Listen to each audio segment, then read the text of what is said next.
지난달 초순까지만 해도 100명 안팎에 머물던 신규 확진자 수가 한 달여 만에 이틀째 600명대를 넘었습니다. 특히 양성률이 4%대까지 치솟는 등 각종 지표가 크게 악화되고 있습니다. 정부도 코로나19 확산세가 전국적인 대유행으로 팽창하기 직전에 위험한 수준이라고 진단하고 내일부터 수도권의 사회적 거리 두기를 2.5단계로 강화하기로 했습니다. 유재복 해설위원 그리고 김경우 서울백병원 가장의학과 교수와 함께 자세한 내용 짚어보겠습니다. 안녕하십니까? 네, 안녕하세요. 안녕하세요. 자, 주말 휴일에는 아무래도 검사자 수가 줄어드는데도 불구하고 지금 600명대를 이틀 연속 기록을 네. 했어요. 지금까지 우리나라에서 이 코로나19 검사를 받은 사람이 320만 명입니다. 네. 그 가운데 오늘까지 확진 환자가 3만 8천 명이니까 양성률이 1.1%, 검사한 사람에 비해서 확진 비율이 1.1% 정도 되는데요.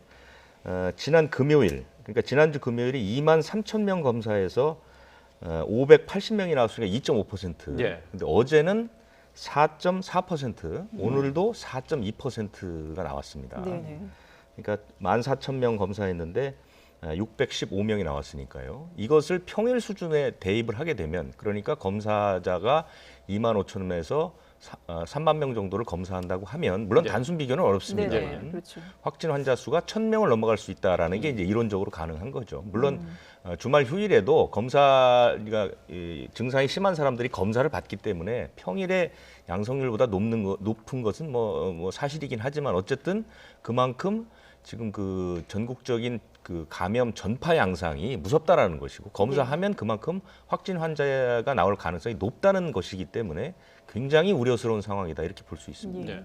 지금 상황이 전국적으로 확진자들이 계속해서 많이 나오고 있는 상황이긴 한데 아무래도 이제 인구 밀집도가 높다 보니까 여전히 수도권이 또 확진자가 많이 나오고 있지 않습니까? 오늘은 오히려 수도권 환자가 422명으로 67%입니다. 그러니까 좀 줄었군요. 네, 그렇습니다. 그러니까 지난 8월에는 수도권 중심 유행이 있지 않았습니까? 예. 그때는 확진 환자의 한 80에서 90%가 수도권 환자거든요. 지금 방역 당국에서도 어제 대책을 발표하면서 뭐 수도권 집중 형상을 굉장히 강조하는데 네네. 저는 오히려 이미 전국적인 전파 양상이 들어갔다라고 봅니다. 네. 그래서 지금은 뭐 사실은 뭐 수도권과 지역을 나눈다는 게 어느 정도의 의미가 있을지 모르겠습니다. 왜냐하면 수도권 워낙 인구가 2천만 이상 모여 네. 살고 있는 곳이기 때문에 환자가 많이 나오는 건 당연한 것이고 오히려 지방에서 지금 지역을 가리지 않고 환자가 나온다는 것을 더 걱정해야 되는 시점이 아닌가 저는 그렇게 생각하는데 어쨌든 수도권에서는 400명대 환자가 계속 나오고 있고요. 예. 특히 서울을 중심으로 한 환자가 많은 것은 사실입니다.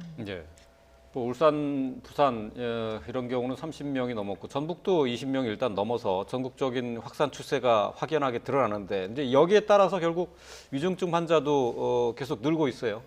위중증 환자가 뭐 지금은 오늘은 이제 수치상으로는 한 명이 늘어난 예. 걸로 나왔지만 이제 사망자가 있기 때문에 그렇죠. 더 늘어난 것이고요. 예. 이것은 환자가 늘어나면 당연히 위중증 환자와 사망자가 늘어나는 건 뭐 당연한 얘기입니다. 네네. 이것은 치료제가 이제 개발되기 전까지는 계속 이런 현상이 올 것이고요. 이것이 이제 병상 부족으로 가는 것이고 그게 전체적인 방역 역량의 약화를 가져오는 것이고 그렇게 되면 이제 악순환의 고리가 시작이 되는 것이죠. 지금 우리나라는 그 악순환의 초입 단계에 들어섰다 이렇게 보입니다. 예. 자, 지금 오늘 발표된 집계된 이제 현황을 저희가 잠깐 살펴봤는데 교수님, 근데 지금 보면 앞서서 잠깐 얘기를 했습니다만은 이게 양성률이 4%를 계속 넘어가는 상황이거든요. 이건 좀 걱정스러운 부분 아니겠습니까? 네, 그렇습니다. 그만큼 이제 의심 증상 환자 중에서 이제 다른 원인이 아닌 코로나19 감염증에 의한 가능성이 높다는 뜻이 될 수도 있겠고요. 예. 또 이제 접촉자 조사 중에서 검사했더니 양성이 많이 나올 수도 있겠는데 그만큼 전파율이 많다는 뜻도 되겠고 한편으로는 좀 세부 수치를 봐야 되겠지만 역학조사가 조금 늦는 건 아닌가. 그러니까 조금 늦게 될수록 접촉자 중에서 양성으로 전환된 다음에 진단되는 경우가 있기 때문에 보통은 접촉자를 빨리 검사할 때는 이제 음성이었다가 자가격리 기간 동안 이제 양성으로 전환되는 경우가 있는데 혹시 역학조사 추적이 조금 늦는 건 아닌지 확인해 봐야 될 필요가 있을 것 같고요. 또 아무래도 검사 자수 분의 이제 양성이 나오는 비율이기 때문에 검사 건수 자체가 조금 부족한 건 아닌지 조금 더 늘려야 되겠다. 특히 주말 휴일에는 검사 건수가 줄어들면서 확진자 수는 비슷하거나 증가하지만 양성률 자체는 굉장히 차이가 많기 때문에 네. 검사 건수를 더 폭넓게 넓혀야 되겠다. 그래서 방역 당국에서는 이제 의원에서 이제 검사 의뢰서를 가져오면 검사를 해주고 검사를 확대하겠다고는 얘기를 했는데 조금 더 검사를 확대해야 되겠다. 그러니까 예를 들면은 이제 검사하러 오시는 분들 중에는 내가 아는 분이 확진을 받았는데 그분하고 같이 밥을 먹어서 검사하러 왔다. 그러면은 혹시 뭐 보건소에서 검사 통보를 받았냐 그러면은 아직 그거는 못 받았다. 이런 분이 있어서 역학조사가 나와서 당신은 식사를 같이 했으니까 접촉자니까 검사를 받으세요. 이럴 때까지 또 시간이 걸리기 때문에 일단 역학조사가 안 됐다고 하더라도 내가 뭐 양성 받았어 이렇게 연락을 받고 오시는 분들이 있으면은 그분들은 보건소에서도 역학조사 대상은 아니지만 좀 신속하게 많이 검사를 해주시는 게 필요할 수가 있겠고요. 물론 또 좀 애매한 경우도 있겠습니다. 뭐 직장 동료의 가족이 확진이 나왔는데 그 직장 동료가 아직 양성인지는 알 수는 없지만 걱정이 돼서 미리 왔다 이런 분들도 계시기 때문에 조금 더 검사 대상을 폭넓게 해서 접촉자의 접촉자라든지 동료도 같이 검사해 줄 수 있는 이렇게 조금 검사 대상 건수를 좀 많이 늘리는 것도 좀 고민이 필요할 것 같은데 예를 들면 서울시에서는 뭐 선제 검사 그래서 무증상 희망하는 분에 대해서 1,000명에 대해서 시립병원에서 검사해 주는 게 있는데 이거를 전 보건소나 전국적으로 검사를 좀 희망하시고 조금이라도 접촉이 의심되시는 분들에 대해서 좀 많이 검사를 해주는 이런 방법도 지금은 좀 필요한 시기라고 할 수 있겠습니다. 그러면 보건소에서 통보받지 않은 그러니까 검사 대상자다라고 통보받지 않은 사람이 가서 검사 받겠다 하면은 지금은 검사를 받을 수 없는 건가요? 자기 돈 내고 해야 되나요? 자기 돈 내고 해야 되는데 보건소에서는 그런 분들은 검사를 안 해주시고 그런 분들은 민간 검사기관에 가셔서 검사를 따로 이제 하셔야 되기 때문에 이제 좀 번거로운 수가 있는데 지금은 그걸 더 폭넓게 해서 보건소에서도 그런 분들에 대해서 검사를 확대하는 것들이 좀 필요할 것 같습니다. 뭐 일일이 다 파악하기 전에 본인이 가서 접촉자라고 해서 검사를 받을 경우에는 좀 해줘야 될 것 같은데 말이죠. 네, 그렇습니다. 근데 또 좀 위험한 것 중에 하나가 이제 감염 재생산 지수 그 부분이에요. 네. 한때는 뭐 1.5까지 올라갔는데 지금은 1.4로 내려왔다고는 하지만은 여전히 높은 수준이죠. 네, 그렇습니다. 이제 1.4가 되면은 일주일 뒤면은 1.4에 또 1.4가 붙게 되면 거의 2배 가까이 증가된다는 뜻이기 때문에 600명에서 1.4인 상태로 일주일만 지나면 바로 이제 1,200명, 또 2주 지나면 2,000명 이렇게 증가한다는 뜻이기 때문에 감염제 생산 지수를 낮추는 노력들이 필요한데요. 그동안의 감염제 생산 지수 시기별로 산출한 것을 보게 되면 11월 첫째 주가 0.98로 이렇게 보고가 되고 있는데요.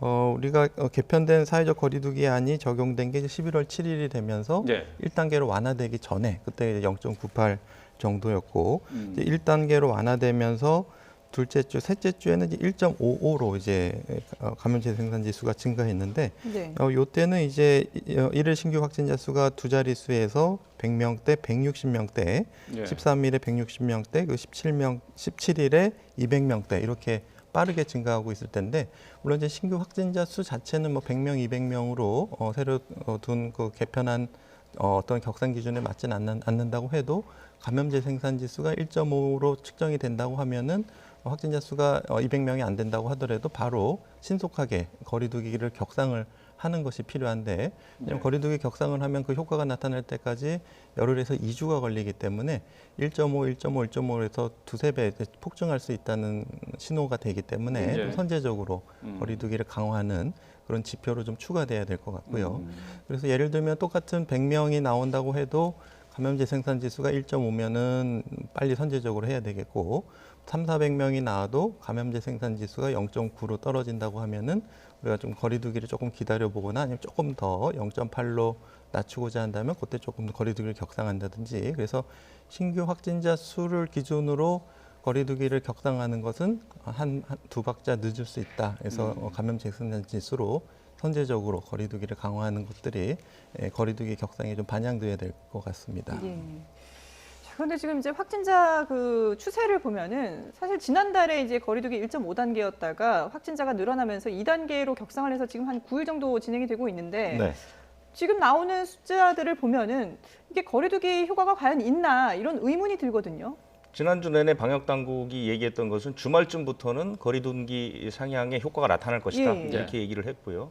그런데 사실 결과는 거꾸로 나타난 지금 상황이 됐죠. 그러니까 분석을 해보면 일단 그 방역 당국에서 계절적 요인을 전혀 고려하지 않은 것 같습니다. 네. 그러니까 계절적 요인, 지금 나오는 이 400명, 600명 환자 가운데 절반 이상은 계절적인 요인이라고 보거든요. 이건 방역 당국에서도 환자가 늘어나는 첫 번째 이유로 꼽는 게 계절적인 요인입니다. 겨울이기 때문에 네. 호흡기 질환자가 많은 건 당연하다.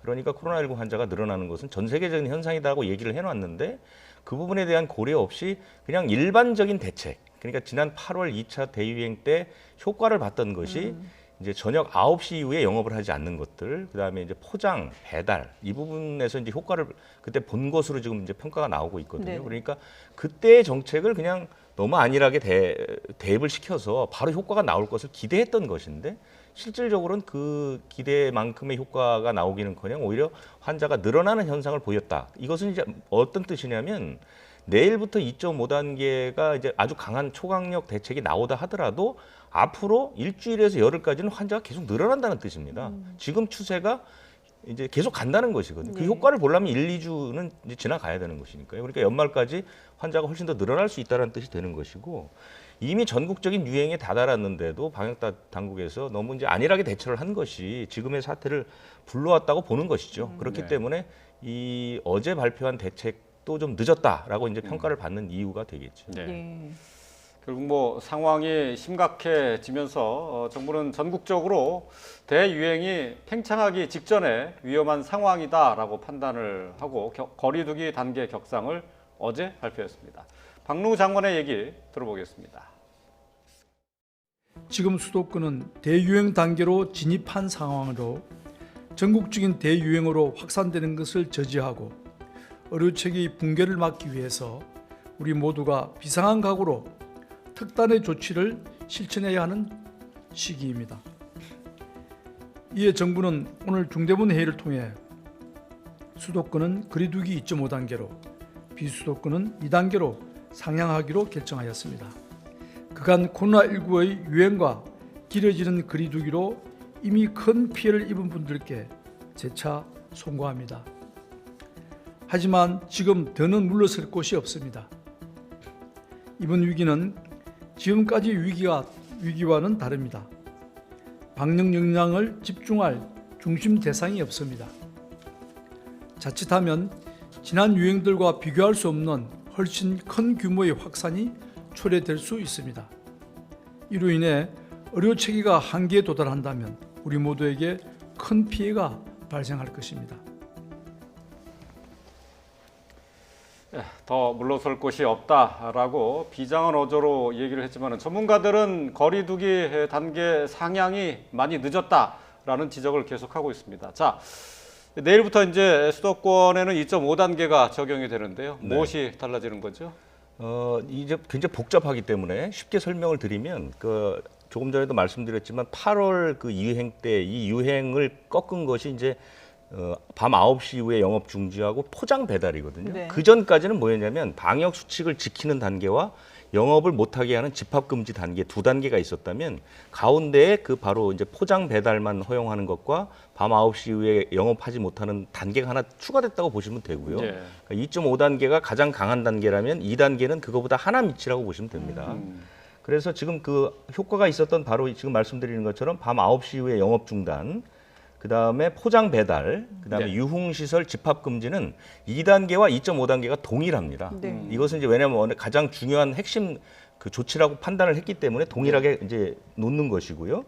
2.5단계에서는 그 방문 판매, 그다음에 노래 연습장, 실내 체육 시설, 학원 네. 다 집합 금지입니다. 근데 2단계는 그거보다 하나 밑에니까 뭐냐면 9시 이후에 운영 중단 이렇게 조치가 가는 것이죠. 그리고 이제 9시 이후에 운영 중단은 영화관, PC방, 이미용업, 오락실, 독서실, 백화점, 마트. 이것은 2.5단계 때 9시 이후에 영업 중지입니다. 네. 그런데 2단계로 내려가게 되면 방역 수칙을 철저히 지키는 조건으로 영업 허용 이렇게 가는 거거든요. 이제 그렇게 이해를 하시면 될 것 같고요. 그다음에 모임 행사는 2.5단계는 50명, 2단계는 100명 이렇게 한 단계씩 차이가 난다는 것이고요. 학교도 마찬가지입니다. 학교도 2.5단계는 3분의 1. 준수입니다. 이것은 이제 강제적으로 지켜야 되는 것이고 네. 2단계로 내려가게 되면 3분의 1이 원칙이지만 지역 사정에 따라서 학교 사정에 따라서 3분의 2도 일부 허용 이렇게 나뉘고 있다 이렇게 보시면 될 것 같습니다. 예. 네. 지금 뭐 일단 등교 인원도 줄어들게 되는데 수도권은 이제 인원이 3분의 1로 줄어드는데 서울 같은 경우는 오늘부터 이제 전면 원격 수업이 진행이 되지 않습니까? 근데 이게 지금 또 방학을 앞두고 학생들이 이제 시험을 치러야 되는 학교들도 있기 때문에 이 경우는 또 좀 예외로 지정이 되고 있죠. 그러니까 서울은 2.5단계 격상 전에 이제 서울형 거리두기라는 걸 발표를 해서 네. 이제 의무적으로 학생들이 학교를 나가지 못하게 했는데 그 시험과 관련된 것은 전부 예외로 놨습니다. 그러니까 이제 학원이나 이런 것도 네. 대학 입시와 관련된 학원들은 이제 허용을 하게 한 것이고 학교도 마찬가지로 지금 이제 기말고사 기간에 그렇죠. 들어가기 때문에요. 예. 기말고사를 보는 학교는 예외적으로 물론 온라인으로 시험을 볼 수 있겠지만 사실상 그 초중고등학생들이 온라인으로 시험을 본다는 게 좀 여러 가지 무리가 있거든요. 그렇기 때문에 그런 곳은 방역 수칙을 철저히 지킨다든가 하는 그런 조건을 걸고 그러니까 예를 들자면 뭐 저번에 얘기했던 오전 오후반도 있을 수 있는 것이고 학년별 분리도 있을 수 있는 것이고 그러니까 여러 가지 방법을 써서 이제 학교에 가서 시험을 볼 수 있는 정도는 허용을 하게 한 것이죠. 네. 자, 김 교수님, 2.5단계가 이제 수도권에서 시행이 됩니다. 앞서서 이제 감염 재생산 지수로 봤을 때 이 조치가 좀 늦었다라고 지적을 하셨는데 지금 뭐 전문가들 사이에서는 2.5단계도 부족하다라는 지적을 하고 있어요. 어떻게 보십니까? 네, 모든 문제는 사실 또 디테일에 문제가 있는 경우가 많이 있겠습니다. 그래서 강도는 증가됐는데 세부 규칙 내용에 조금 좀 미흡한 점은 없는지 네. 살펴볼 필요가 있을 것 같고 필요하면은 3단계를 올리든지 아니면 2.5단계를 보완하든지 그러니까 이제 플러스 알파라는 표현에 조금 거부감이 있으실 수 있겠지만 예를 들면 2.5단계 조치 중에는 위원님께서 설명해 주신 것처럼 대부분 집합금지도 있지만 21시 이후 운영 중단 그러면 21시 이전에는 괜찮은지 네. 그리고 공연장 같은 경우에 좌석 한 칸 띄우기에서 두 칸 띄우기 그러면은 두 칸 띄우면 괜찮은 건가요? 당장 의문이 들 수가 그러게요. 있거든요. 2.5단계에서도 그래서 그래서 뭐 50인 이상 금지 그러면 49명까지는 괜찮으냐? 그러면 또 질문이 뭐 신랑 신부는 포함하느냐, 종사자는 포함하느냐 이런 네. 논란들이 있거든요. 네. 그래서 정부에서는 그렇지만은 49인까지는 괜찮다는 건 아니고 대부분 가급적이면 그런 모임을 좀 자제해주고 9시 이전이라고 하더라도 그런데 이용을 자제해달라 이제 이렇게 얘기는 하셨지만 2.5단계에 담긴 어떤 행정명령에는 그런 내용이 빠져 있기 때문에 풍선 효과라든지 여러 가지 빈틈이 있을 수가 있기 때문에 사실 이번에 집단 감염이 생긴 에어로빅 같은 경우에도 환기에 대해서 조금 더 구체적이고 자세하게 좀 강제적으로 규정을 했으면은 조금 규모를 줄일 수 있지 않았을까 하는 좀 아쉬움이 있을 정도로 네. 우리가 좀 세부 방역 수칙 중에서 조금 보완할 부분이 있다면 조금 더 디테일하게 보완해가지고 2.5단계를 적용하는 것이 필요할 것 같고요. 또 국민들께서 참여하시는 분들께서도 또 이것을 적용하는 어떤 직장이라든지 공동체에서도 이거는 여기까지는 괜찮으니까 해도 되겠지 하지 마시고 방역 수칙의 기본적인 취지를 이해하셔서 충분히 방역 수칙을 현장에 적용하실 수 있도록 하시는 노력들이 좀 필요하실 것 같습니다. 거기다가 지금 뭐 수도권 또 지역 할 것 없이 전국적으로 이렇게 좀 확산이 많이 되는 그 양상이다 보니까 이게 시도 간에 이동하는 거를 자제해달라고 권고를 할 게 아니라 당분간은 좀 금지를 해야 되는 게 아니라 이런 의견들도 있거든요. 네, 맞습니다. 그동안 이제 비수도권에서 이제 그동안 집단 감염이 말씀하신 것처럼 수도권이나 유행 지역에서 감염자가 오시면서 특히 이제 청정 지역 같은 경우에는 거의 방역의 무방비 상태로 계시다가 N차 감염이 빠르게 확산된 사례들이 많이 보고가 되고 있기 때문에 어떤 지역 간 이동이 감염 전파에 상당히 좀 위험할 수 있는 부분이 될 수가 있겠는데요. 근데 이제 현실적으로는 이제 금지하는 것은 조금 봉쇄하는 것은 좀 어려울 것으로 생각이 되고 그렇죠. 다만 좀 불효불급한 이동은 좀 자제해달라고 권고는 할 수 있을 것 같고요. 이제 한 가지 좀 걱정되는 건 어떤 여행 쿠폰으로 뭐 미리 이미 예약을 해놓은 어떤 지방에 여행이 예약되신 분, 특히 이제 제주도 같은 경우에는 거기서 중환자가 생기면 비행기로 이송할 수가 없기 때문에 굉장히 긴장을 많이 하고 계신 지자체이기 때문에 가급적이면 방문을 자제해 주시고 여행 쿠폰으로 예약한 것은 어떻게 취소 환불 같은 걸 한다든지 아니면 일정을 연기할 수 있도록 조금 보다 좀 추가적인 조치가 필요하실 것 같습니다. 네. 대담을 시작하면서 서울 지역뿐만 아니라 지방의 확산세도 심상치 않다고 지적을 하셨는데 지금 뭐 부산이나 울산 같은 경우는 30명 넘는 확진자가 연일 나오고 있어요. 부산은 이 세 번째 대유행 초기에는 부산과 경북, 대구는 환자가 그렇게 많지는 않았습니다. 그러다가 이제 부산의 양상만 놓고 보면 그 장구교실이라고 해서요. 네. 200명 가까운 환자가 나왔고, 그다음에 이제 반석교회에서도 100명 가까운 환자가 나왔고, 뭐 학교나 이런 곳에서 이제 비교적 규모가 큰 감염이 일어나다가 어제 제가 발생 상황을 찾아보니까 감염 경로를 알 수 없는 소규모 집단 감염이 여러 건이 한꺼번에 동시다발적으로 일어나고 네. 있거든요. 네. 이것이 이제 3차 대유행의 발생 양상하고 비슷한 겁니다. 그러니까 3차 유행이 무서운 것은 큰 대규모 감염이 일어나는 것도 있지만 사실은 뭐 하루에 뭐 5, 60건의 그 집단 감염이 계속 번지면서 신규 감염이 10여 건씩 계속 새로 생기는 이런 양상이거든요. 그러니까 지금 부산이 그런 양상에 들어선 것이죠. 그러니까 확진 환자 수가 상당히 많이 나오는데 이것이 꽉 딱 잡아서 어느 발생이라고 하기도 어려울 정도로 작은 감염들이 계속해서 일어나고 있는, 전체적으로 부산 전체에 감염이 퍼져 있을 가능성을 좀 크게 해주는 그런 네. 발생들이 나오기 때문에 지금 병상 문제고 모든 게 전부 다 이제 비상이 걸렸죠. 그런데 문제는 경남 지역도 심심치 않게 이제 확진 환자가 상당히 많이 나온다는 것이고, 그 주변에 있는 울산도 지금 요양병원에서 한꺼번에 38명이 나왔습니다. 네. 네. 한 번 검사를 하면 보통 3, 40명씩 나오는 거거든요.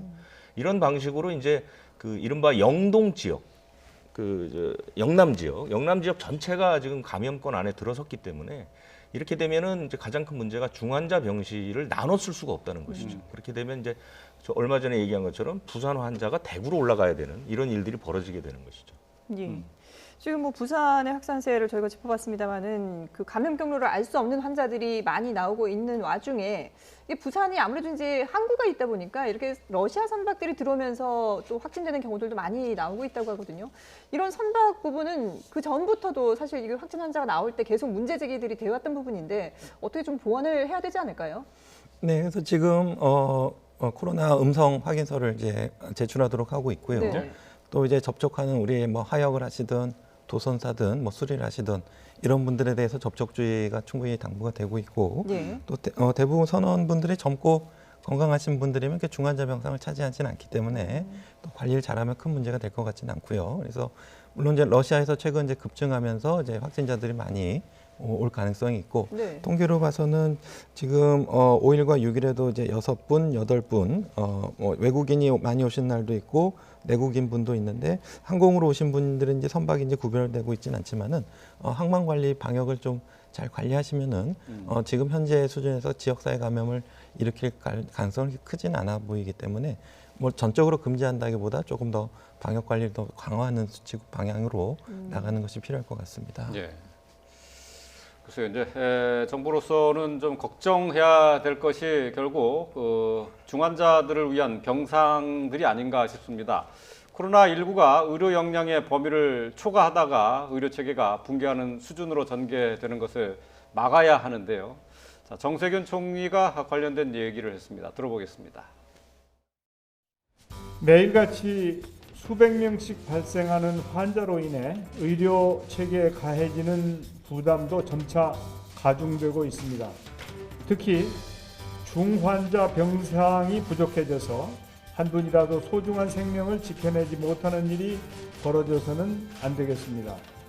방역당국과 지자체 그리고 모든 의료기관이 힘을 모아 필요한 병상과 인력을 최대한 확보해 주시기 바랍니다. 국민 여러분, 이번 코로나19 위기는 거리두기 단계 조정과 같은 정부의 조치만으로는 극복하기 어렵습니다. 국민 모두가 스스로 실천하는 참여 방역이 뒷받침되지 못하면 힘겹고 지루한 싸움이 계속될 것 같습니다. 네, 정세균 총리, 코로나19 위기 상황에서 참여 방역을 강조를 했습니다. 자, 지금 뭐 코로나19 환자가 늘어나는 것도 늘어나는 거지만은 자가격리를 해야 되는 사람들이 이 방역 수칙을 어기고 집을 떠나서 신고되고 그러는 경우가 종종 있나 봐요. 적지 않죠. 요즘에 이제 코로나 블루라는 말이 이제 유행인데요. 네. 그러니까 일반인들도 굉장히 힘듭니다. 그러니까 자가격리 상태에 있지 않은 우리들도 굉장히 이제 정신적으로 힘든데 자가격리를 하게 되면 모든 그 외부와의 접촉을 차단해야 되기 때문에 견디기 힘든 것은 충분히 이해가 되지만 자가격리라는 게 어찌 보면 감염으로 이어질 가능성이 있는 사람이지 않습니까? 그렇기 때문에 이제 방역 수칙을 지켜야 되는 건 너무나 당연하죠. 근데 최근에 있었던 것 중에 좀 황당한 사건이죠. 한 사람은 이제 부산에 살고 있는 사람인데 네.